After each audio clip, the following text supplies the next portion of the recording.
Good morning to all. आज जो है हम ह्यूमन जीनोम प्रोजेक्ट पे बात करेंगे कि ह्यूमन जीनोम प्रोजेक्ट क्या होता है। और ह्यूमन जीनोम प्रोजेक्ट को पढ़ने के पहले मैं आपको एक बार फिर से बता दूं, आप यूट्यूब के वर्ड ऑफ बायोलॉजी 95 चैनल पे इसे आप देख पा रहे हो, ठीक है।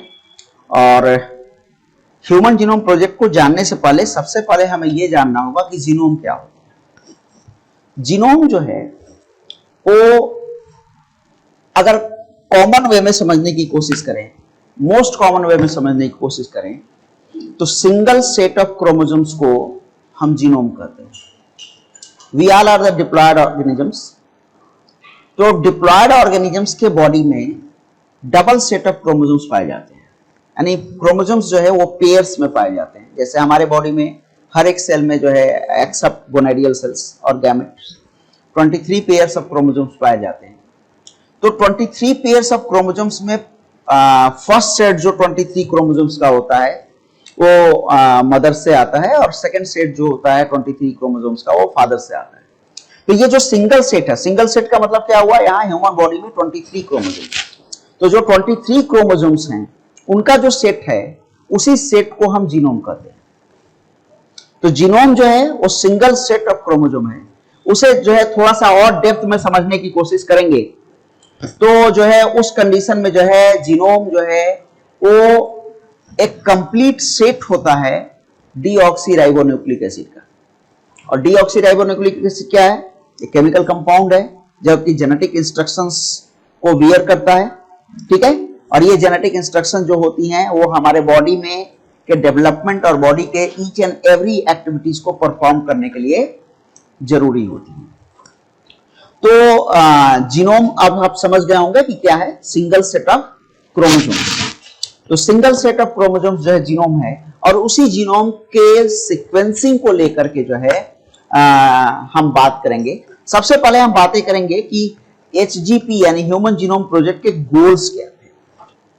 उन गोल्स को हम जानने की कोशिश करेंगे कि ह्यूमन जीनोम प्रोजेक्ट के गोल क्या थे। तो पहला गोल जो है ये था कि identify all the approximately 20,000 to 25,000 genes in human DNA.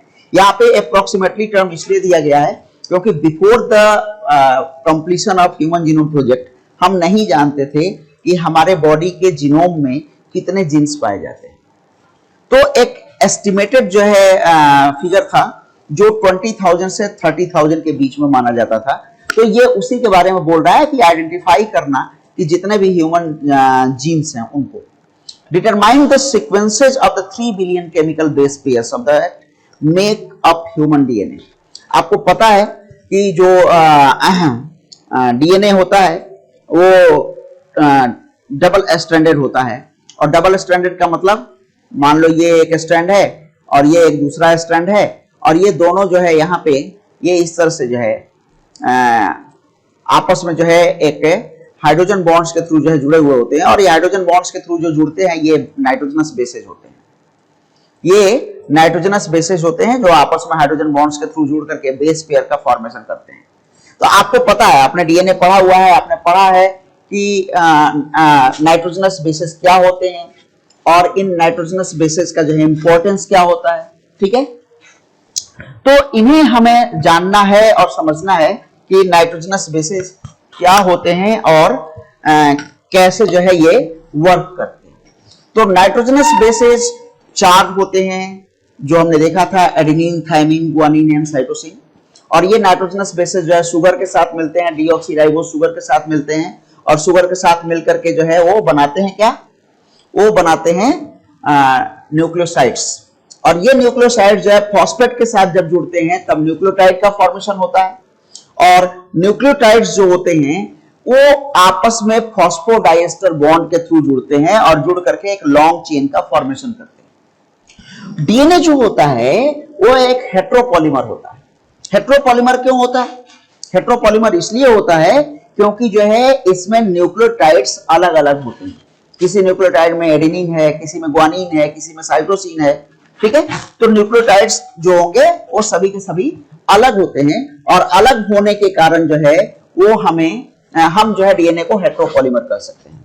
तो डीएनए एक हेट्रोपॉलीमर होता है। और यहां पर ये जो लाइन जो है हमने खींचा हुआ है ये एक्चुअली फॉस्फोडाइएस्टर बॉन्ड को शो कर रहा है, जिसमें एक न्यूक्लियोटाइड दूसरे न्यूक्लियोटाइड के थ्रू फॉस्फोडाइएस्टर बॉन्ड के थ्रू जुड़ा हुआ होता है। ये ऑलरेडी आपने डीएनए के स्ट्रक्चर में देख लिया है, ठीक है। तो जो यहां पर ये जो बेस पेयर बन रहा है, ये एक बेस है, दूसरा ये बेस है, और ये दोनों हाइड्रोजन बॉन्ड्स के थ्रू जुड़ रहे हैं, तो ये एक बेस पेयर बना। तो इसी बेस पेयर की बात कर रहा है कि जो हमारे ह्यूमन बॉडी में जो जीनोम है उसमें अप्रोक्सीमेटली 3 बिलियन बेस पेयर्स पाए जाते हैं। 3 बिलियन मींस क्या हुआ, 3 × 10⁹ बेस पेयर्स जो है पाए जाते हैं, ठीक है। अब store this information in the databases, यानी अगला गोल क्या है हमारा, अगला गोल है कि किस तरह से हम डाटाबेस को स्टोर कर सकते हैं, डाटाबेस में जो है डाटाबेस बना सकते हैं इस जीनोम के इंफॉर्मेशन को लेकर, ठीक है। तो स्टोर करना, इंफॉर्मेशन को डाटाबेस के रूप में स्टोर करना, ये तीसरा गोल था। चौथा गोल था improve tools for data analysis, कैसे हम डाटा एनालिसिस को परफॉर्म करने के लिए टूल्स को इंप्रूव कर सकते हैं, ठीक है। टूल्स या टेक्निक्स दोनों में से हम कुछ भी कर सकते हैं कि how can we improve the tools and techniques to perform the process of data analysis. तो ये डाटा एनालिसिस की बात हो गई। और फिर उसके बाद जो है अगला कह रहा है कि transfer related technologies to provide sector and address the ethical, legal and social issues, ठीक है। दो चीजें आ रही हैं, एक तो जीनोम प्रोजेक्ट से रिलेटेड जो टेक्नोलॉजी है उस टेक्नोलॉजी को जो है कैसे हम ट्रांसफर कर सकते हैं एक सेक्टर से दूसरे सेक्टर में, ठीक है, ताकि जो है इसका ज्यादा से ज्यादा स्टडी हो सके। और दूसरा जो लास्ट जो गोल था, जो कि काफी इंपॉर्टेंट था, कि एथिकल का मतलब यहां पे हुआ एक तरह से नैतिक, मोरल, ठीक है। तो जो है एथिकल, लीगल कानूनी रूप से, और सोशल सामाजिक रूप से, यानी ये जो जितने इश्यूज हैं, ये एथिकल इश्यूज कोई आ रहा है, कोई लीगल इश्यूज आ रहा है, कोई सोशल इश्यूज है वो क्रिएट हो रहा है, तो इन इश्यूज को फिर हम कैसे जो है हैंडल कर सकते हैं, ठीक है। तो ये सारे जो है गोल्स थे ह्यूमन जीनोम प्रोजेक्ट के। Correct, to help achieve these goals researcher also studied the genetic makeup of several non human organisms, यानी उन गोल्स को अचीव करने के लिए जो गोल्स एचजीपी के जो है डिसाइड किए गए, उन गोल्स को अचीव करने के लिए जो साइंटिस्ट थे वो उसके पहले दूसरे जो नॉन ह्यूमन ऑर्गेनिजम्स थे, नॉन ह्यूमन ऑर्गेनिज्म जैसे बैक्टीरिया, यहां आप देखो ये जो है लिखा हुआ है यहाँ एस्चेरिचिया कोलाई, ये फ्रूट फ्लाई, ठीक है, ये और लेबोरेटरी माउस, ठीक है, जिन्हें हम गिनी पिग करते हैं, ठीक है। तो ये जो है इनके ऊपर उन्होंने अपना प्रॉपर स्टडी कर लिया जिससे कि आगे आने वाले जो है चैलेंजेस को क्या किया जा सके, एक्सेप्ट किया जा सके, ठीक है। तो ह्यूमन जीनोम प्रोजेक्ट को जो परफॉर्म करने के लिए जो कुछ भी डिसाइड किया गया, और इसको किया किसने था, NAS, national academy of science, USA की जो है संस्था है NAS, national academy of science. तो NAS ने जो है कुछ पहले से जो है तैयारियां की, प्लान बनाया, और उस प्लान में दो चीजें जो है शामिल की गई। एक तो पूरा का पूरा फ्रेमवर्क, कि वो फ्रेमवर्क क्या होगा, किस हिसाब से, किस तरीके से जो है इसको किया जाएगा, और दूसरा उसका बजट एस्टिमेट किया गया, ठीक है। तो जरा इस पे हम देखें कि क्या बजट था इनका। यहां देखो आप, human genome is said to have approximately 3 billion base pairs, ये अभी हमने बात किया, 3 × 10⁹ बेस पेयर्स। और if the cost of sequencing required is $3 per base pair, देखो जरा, यानी एक बेस पेयर पे अगर $3 का जो है खर्च जो है अगर सोचा जाए, ठीक है, तो टोटल खर्च कितना होगा, $9 बिलियन, ठीक है। देखो ये कितना बड़ा बजट है, यानी अगर एक बेस पेयर के जो है सीक्वेंसिंग और प्रॉपर स्टडी पे $3 खर्च होता है, तो 3 बिलियन बेस पेयर्स हैं, तो 9 बिलियन बेस जो है, $9 बिलियन जो है इसका एस्टिमेटेड बजट लिया गया। अच्छा, अब जरा देखो आगे कह रहा है कि if the obtained sequences were to be stored in type form in book, अगर मान लो बुक के फॉर्म में वो इंफॉर्मेशन को लिख करके रखा जाए, तो उसके लिए जो है उसने एस्टिमेट किया कि if each page of the book contain 1000 letters and each book contain 1000 pages, then 3300 such books would be required to store the information. यानी टोटल बुक की जरूरत कितनी होगी? 3300 बुक्स की जरूरत होगी अगर 1000 पेजेस का एक बुक हो और हर पेज पे 1000 लेटर जो है टाइप किए जाएंगे, तो टोटल जो है 3300 जो है बुक्स की जरूरत होगी। ये जो था मिला हमारा दूसरा एस्टिमेट, ठीक है। तो इस तरह से जो है ये एक एस्टिमेट कि इतना बजट खर्च होगा, इतनी बुक्स की जरूरत पड़ सकती है, बहुत ज्यादा अमाउंट में डाटा, देखो क्या कर रहा है, the enormous amount of data expected to be generated. तो इसके लिए हाई स्पीड में कंप्यूटेशन होना चाहिए, उन डाटा को जो है एनालाइज करने के लिए हाई स्पीड में कंप्यूटेशन होना चाहिए, और हाई स्पीड में कंप्यूटेशन करने के लिए हमारे पास सुपर कंप्यूटर होने चाहिए, ठीक है। और हर कंट्री के पास गिने चुने सुपर कंप्यूटर्स हैं, ठीक है। जैसे अपने कंट्री में जो है आज से 10 साल पहले तक जो है केवल 2 सुपर कंप्यूटर वर्क कर रहे थे। तो सुपर कंप्यूटर अब तो इसलिए ये किसी एक पर्टिकुलर कंट्री से के द्वारा परफॉर्म किया जाने वाला प्रोजेक्ट नहीं था, तो ये एक मेगा प्रोजेक्ट था। आपसे क्वेश्चन पूछा जा सकता है कि why the human genome project is called as mega project. तो मेगा प्रोजेक्ट के पीछे यही रीजन आपको बताना पड़ेगा कि ये 3 बिलियन बेस पेयर्स हैं, इनके सीक्वेंसेस में इतने खर्च हो सकते हैं, इतने बुक्स की जरूरत पड़ेगी डाटा को टाइप फॉर्म में रखने के लिए, और एक कंट्री इसे कंप्यूट नहीं कर सकती या परफॉर्म नहीं कर सकती, तो इसमें जो है सेवरल कंट्री की जो है इन्वॉल्वमेंट की जरूरत पड़ेगी, ठीक है। तो ये सारा जो था वो था इनका अपना एक एस्टिमेटेड जो है इस जीनोम प्रोजेक्ट को करने के लिए जो है प्लानिंग, ठीक है। तो यहां पे हमें ये समझ में आता है कि किस तरह से ह्यूमन जीनोम प्रोजेक्ट जो है वो एक मेगा प्रोजेक्ट है। अब यहां देखो, correct human genome contains approximately 3 billion of this base pairs which reside in the 23 pairs of the chromosomes। ये दिख रहा है आपको, ये 23 pairs of chromosomes में वो सारे के सारे बेस पेयर्स हैं, और ये सारे बेस पेयर्स कहां हैं? सारे 23 pairs of chromosomes कहां हैं? इन ईच सेल, हर एक सेल में है, और सेल के किस पार्ट में है? न्यूक्लियस में है, ठीक है। तो जो है और हर एक क्रोमोसोम में 100 से लेकर के thousands of जीन्स हैं, ठीक है। 100 से लेकर के thousands of जीन्स हैं। तो और ये जो जीन्स हैं इनमें इंस्ट्रक्शन पाए जाते हैं हमारे बॉडी के डिफरेंट पॉलीपेप्टाइड्स को बनाने के लिए, जो ऑलरेडी हमने जीन एक्सप्रेशन में पढ़ा था, और उन पॉलीपेप्टाइड से डिफरेंट प्रोटीन्स, एंजाइम्स या दूसरे प्रोटीनेसिस कंपाउंड्स का फॉर्मेशन होता है जो हमारे बॉडी के सर्वाइवल के लिए जरूरी है, ठीक है। तो जो ये सब कुछ जो था वो किसने प्लान किया? नेशनल एकेडमी ऑफ साइंस ने किया, ठीक है। और जो है आगे देखते हैं कि ये जो नेशनल एकेडमी ऑफ साइंस ने जो प्लान किया था, पहले तो ये प्लानिंग जो थी वो केवल 5 इयर्स की थी, बाद में इसे एक्सटेंड किया गया, ठीक है। और फाइनली जो है ये प्लानिंग जो थी वो 2002 में जाकर के जो है वो कंप्लीट हुई, ठीक है। हालांकि ये जो 2002 जो था वो इसका एस्टिमेटेड जो है टाइम ऑफ कंप्लीशन था, और उसी एस्टिमेटेड टाइम ऑफ कंप्लीशन में जो है इन्होंने अपना गोल अचीव किया, ठीक है। तो गोल जो इन्होंने अचीव किया वो उन्होंने अपने एस्टिमेटेड टाइम पीरियड में किया, ठीक है। तो ये हो गया, और इसके बाद अब हमें जानना है, अभी तक हमने ये जानना कि ह्यूमन जीनोम प्रोजेक्ट का गोल क्या है, और फिर हमने जाना कि ह्यूमन जीनोम प्रोजेक्ट की प्लानिंग क्या थी, यानी किस तरह से परफॉर्म करना था।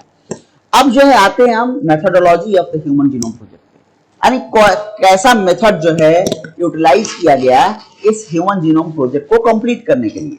इसमें देखो ये 2 मेथोडोलॉजी दिखाई दे रहे हैं, एक तो है एक्सप्रेस सीक्वेंस टैगिंग और दूसरा है जो है सीक्वेंस एनोटेशन। देखो इन दोनों में अंतर क्या है? पहला जो एक्सप्रेस सीक्वेंस टैग जो है वो कह रहा है कि all the genes expressed as RNA. जान दो, डीएनए से आरएनए बनता है, आरएनए से जीन बनता है, ये ऑलरेडी जीन एक्सप्रेशन में आपने देखा हुआ है, ठीक है। तो डीएनए से आरएनए बनेगा और आरएनए से जीन बनेगा। तो ये जो डीएनए से जो आरएनए बन रहा है हमारा, ये तो इस जो है अगर हम जो है सारे जीन्स को आरएनए के फॉर्म में एक्सप्रेस करें तो ऐसे मेथोडोलॉजी को हम बोलेंगे एक्सप्रेस सीक्वेंस टैग्स। और दूसरा जो है सीक्वेंस एनोटेशन है, इसमें क्या हो रहा है, sequencing the whole set of genome that contain all the coding and non coding sequences. दोनों में अंतर आ रहा है क्योंकि डीएनए के जो दो स्ट्रैंड्स हैं उसमें से एक जो है हमारा टेम्पलेट स्ट्रैंड है और वो टेम्पलेट स्ट्रैंड से आरएनए बनता है, आरएनए से पॉलीपेप्टाइड बनता है। तो पहला मेथोडोलॉजी क्या हो रहा है, उसमें केवल टेम्पलेट स्ट्रैंड को हम स्टडी कर रहे हैं और उस टेम्पलेट स्ट्रैंड से जो है हम आरएनए का जो फॉर्मेशन हो रहा है उसको हम जानने की कोशिश कर रहे हैं। और जो दूसरा मेथोडोलॉजी है उसमें दोनों स्ट्रैंड की बात कर रहे हैं, कोडिंग स्ट्रैंड भी और नॉन कोडिंग स्ट्रैंड भी। नॉन कोडिंग हमारा टेम्पलेट स्ट्रैंड है और कोडिंग स्ट्रैंड जो है नॉन टेम्पलेट स्ट्रैंड है। ठीक है, तो सीक्वेंस एनोटेशन में हम डीएनए के दोनों सीक्वेंसेस की स्टडी कर रहे हैं और एक्सप्रेस सीक्वेंस टैग में हम डीएनए के केवल टेम्पलेट स्ट्रैंड से सिंथेसाइज होने वाले या ट्रांसक्राइब होने वाले आरएनए का स्टडी कर रहे हैं। ठीक है, यहां देखो ये आपको जो है दिखाया गया है, यहां ये एक डिस्क लिया है एक तरह से, इस डिस्क को जो है सेल की तरह जो है क्रिएट किया गया है और ये इसका न्यूक्लियस है और न्यूक्लियस में जो है ये डीएनए को दिखाया गया है। ठीक है, न्यूक्लियस में देखो 23 पेयर्स ऑफ क्रोमोसोम्स दिखाई दे रहे हैं। ठीक है, ये 23 पेयर्स में जो है 23 पेरेंटल क्रोमोसोम्स हैं और 23 जो है मैटरनल क्रोमोसोम्स हैं। ठीक है, यानी ये 23 फादर से आ रहे हैं, 23 मदर से आ रहे हैं और इनका रेप्लिकेशन होता है सेल डिवीजन के पहले। ठीक है ना, यानी डीएनए अपनी संख्या को बढ़ाता है, अपने लेंथ को बढ़ाता है। ठीक है, सीक्वेंसिंग, अब हम ये जानने की कोशिश करेंगे कि सीक्वेंसिंग क्या है, व्हाट इज सीक्वेंसिंग। कह रहा है sequencing means determining the exact order of base pairs. Sequencing means determining the exact order of the base pairs in A segment of DNA. यानी रियल ऑर्डर क्या होगा बेस पेयर्स का, उसको जो है क्या करना, उसको जो है पता लगाना। ठीक है, जैसे ए के बाद बी आएगा, बी के बाद सी आएगा, सी के बाद डी आएगा। ठीक है ना, तो जो है ये एक रियल ऑर्डर में जो है उनको अरेंज करना बेस पेयर को in the segment of DNA, वही जो है सीक्वेंसिंग कहलाता है। अब कह रहा है कि human chromosomes ranges in size from, देखो यहां पे बेस पेयर्स की बात कर रहा है, ये देखो यहां कितना 7 है, 5 into 10 to the power 7 to 3 into 10 to the power 8 base pair जो है क्रोमोसोम्स में जो है पाए जाते हैं। ठीक है, यानी इतने बेस पेयर जो है यूजुअली एक एवरेज रेंज की बात कर रहा है कि बेस पेयर्स पाए जाते हैं। अब ये एक बहुत बड़ी संख्या है। ठीक है ना, ये क्या है, एक बहुत बड़ी संख्या है और इस जो है संख्या के बेस पेयर्स को सीक्वेंस करना यानी एक ऑर्डर में, रियल ऑर्डर में अरेंज करना। ठीक है, because the bases exist as pair, the identify of one of the bases in the pair determine the other member of the pair। अच्छा, एक चीज और खास बात है, चूंकि ये बेसेस पेयर में होते हैं और हमको पता है कि ए जो है टी के साथ पेयर बनाता है, जी जो है सी के साथ पेयर बनाता है, ऑलरेडी आप जानते हो। तो जो है अगर हमारे पास एक बेस का इंफॉर्मेशन हो जाए तो हम उसके अपोजिट बेस का जो है इंफॉर्मेशन हमें अपने आप मिल जाता है। ठीक है, तो उसके लिए हमें अलग से मेहनत करने की जरूरत नहीं। ठीक है, तो इसीलिए साइंटिस्ट जो होते हैं जनरली दोनों बेसिस के बारे में नहीं बताते, बल्कि एक सिंगल बेस की बात करते हैं। जो सीक्वेंस जो है वो मेथोडोलॉजी की बात हम कर रहे थे। ठीक है ना, तो उसमें जो हमने यहां देखा, देखो यहाँ ये एक्सप्रेस सीक्वेंस टैग। ठीक है ना, तो इसका मतलब ये हुआ कि हम एक्सप्रेस सीक्वेंस टैग को ही हम यूटिलाइज कर लेंगे, हमें सीक्वेंस एनोटेशन को जो है यूटिलाइज करने की जरूरत नहीं पड़ेगी। ठीक है, कह रहा है कि फॉर सीक्वेंसिंग ईच बैक और यैक, बैक क्या है, बैक्टीरियल आर्टिफिशियल क्रोमोसोम और क्लोन और YAC इस artificial chromosome is cut into still smaller fragment that are about 22,000 bases in length. These pieces are called as subclones. A sequencing reaction is carried out on these subclones. The product of the sequencing reaction are then loaded into the sequencing machine, sequencer. अब देखो इसको समझो, sequencing के लिए हमें कोई probe चाहिए होता है। प्रोब मतलब जांच करना, मैच कराने के लिए। ठीक है ना, और उस प्रोब के लिए हम टर्म यूज करते हैं बैक BAC या YAC। ठीक है, ये काफी इंपॉर्टेंट टर्म है, इनका फुल फॉर्म भी आपको याद होना चाहिए। BAC bacterial artificial chromosome and YAC yeast artificial chromosome, यानी हमने आर्टिफिशियली बनाया है बैक्टीरिया का क्रोमोसोम या ईस्ट का क्रोमोसोम, ठीक है। और उसके साथ जो है हम उसको और इनके जो है छोटे छोटे पीसेस लेंगे, इन पीसेस को हम सब क्लोन्स करते हैं और इन सब क्लोन्स को जो है हम सीक्वेंसर मशीन में डाल देते हैं, लोड कर देते हैं, ताकि ह्यूमन जीनोम के साथ जो है हम उन्हें मैच कराएं सीक्वेंसिंग के लिए, ठीक है। चूंकि ये हमने आर्टिफिशियली बनाया है, तो आर्टिफिशियली बनाया इसका मतलब ये है कि हमें इनके सीक्वेंस के बारे में पहले से पता है, ठीक है। देखो यहां पे ये एक बैक्टीरियल आर्टिफिशियल क्रोमोसोम है BAC, PUVBBAC, ठीक है ना। ये जो है ये हमारा एक आर्टिफिशियल जो है क्रोमोसोम है, ठीक है। और ये इसमें जो है 11,827 जो है बेस पेयर्स हैं, ठीक है। और इसको जो है यूज किया जाता है सीक्वेंसिंग के लिए, ठीक है, यानी एक प्रोब बना करके मैच कराने के लिए, ठीक है। तो ये बैक्टीरियल आर्टिफिशियल क्रोमोसोम है। ये एक ईस्ट आर्टिफिशियल क्रोमोसोम है YAC, PYAC3। ये दोनों के एग्जांपल जो है आप लिख लेना अपने पास, जो हमने बोला। ये देखो पहला क्या है हमारा PUVBBAC, ये पहला एग्जांपल है, ये बैक्टीरियल क्रोमोसोम का है।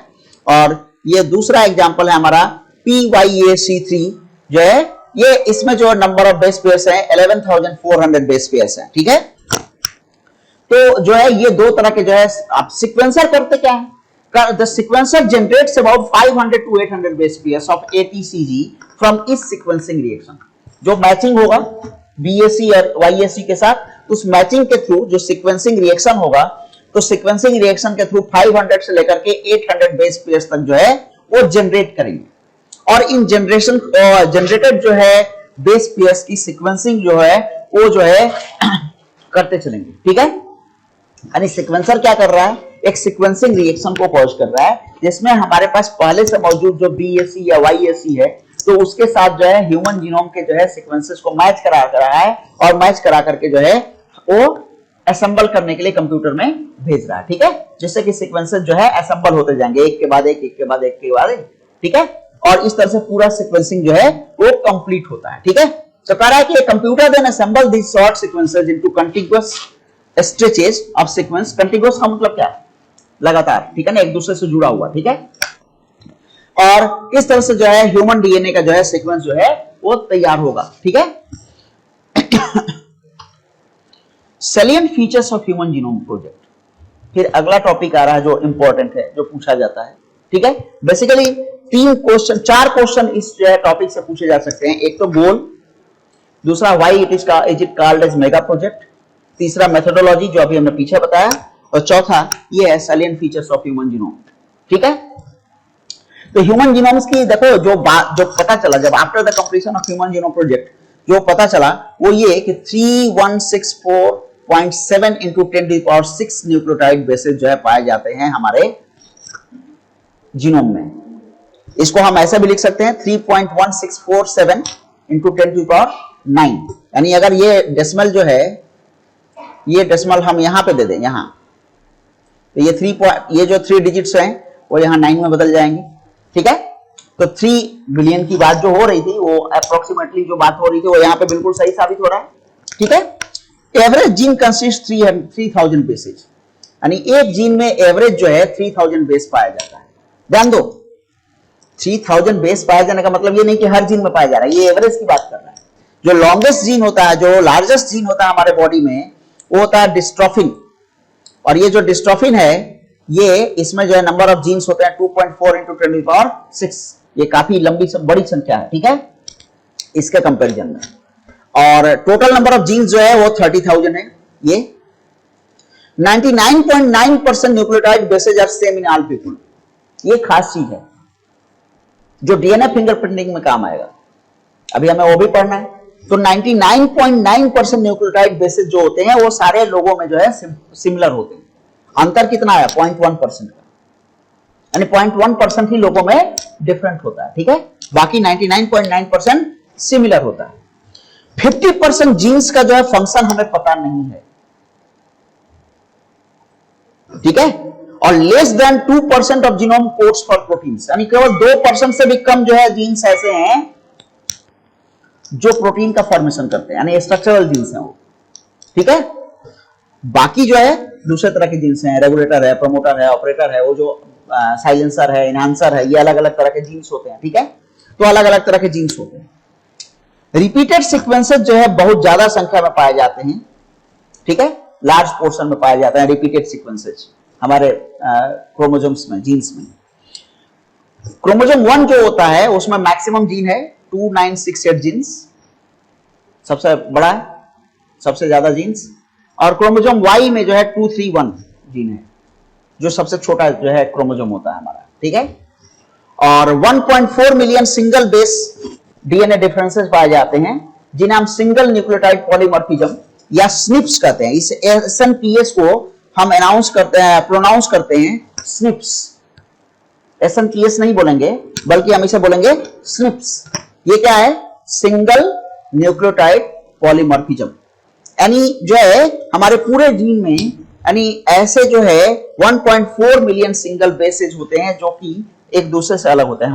हमारा आपसे अलग होगा, आपका किसी और से अलग होगा। ठीक है, तो इसको हम बोलेंगे 1.4 मिलियन सिंगल बेसेज जो है एक दूसरे से अलग होते हैं। ठीक है, क्लियर? तो ये जो था आपका ह्यूमन जीनोम प्रोजेक्ट था। ठीक है, जो आज आपने देखा। नेक्स्ट टर्म पे हम बात करेंगे डीएनए फिंगरप्रिंटिंग की। ठीक है, तो आज के लिए बस इतना ही।